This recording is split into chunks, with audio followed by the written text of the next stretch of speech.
They come together as one on the plains of Arafat.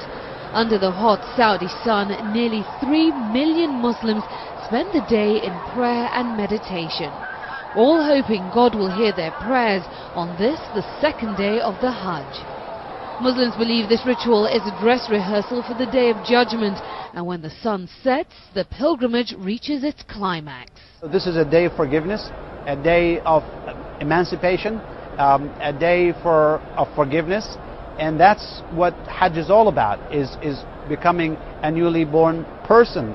For Leslie Rohn, an American-born Muslim convert, the experience of performing her first Hajj is a dream come true.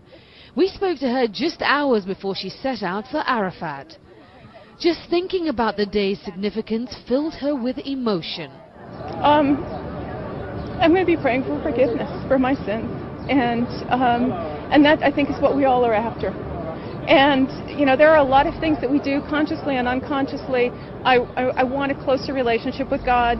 This 49-year-old resident of California is a long way from home, and she says she is relishing every minute of her spiritual journey. But she admits performing the ritual of circumambulating the Kaaba is at times physically overwhelming. There are times when you have to kind of put down that spiritual piece of it and just focus on staying safe. She converted to Islam 3 years ago because she'd grown dissatisfied with Catholicism. In Islam, she says she found the connection to God she'd been yearning for. Every Muslim who is financially and physically able is required to perform the Hajj at least once during their lifetime. While other Muslims agonize about when to actually make the trip, Leslie says it was an easy decision for her.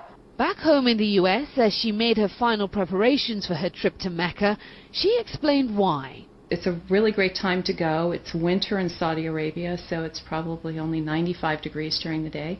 And I'm very excited about going. So it's something I've wanted to do ever since I converted. But the Hajj is not simply about getting closer to God. Over the course of this 5-day religious gathering, Muslims from all around the world will also be striving to get closer to each other. Now that the sun has set, Leslie and the millions of other pilgrims will relocate to Muzdalifah, and there they'll collect the small pebbles needed for the Hajj's stoning ritual, and also take the opportunity to have a meal, get some rest and reflect on the high point of the Hajj. Aisha to say, CNN, Arafat, Saudi Arabia.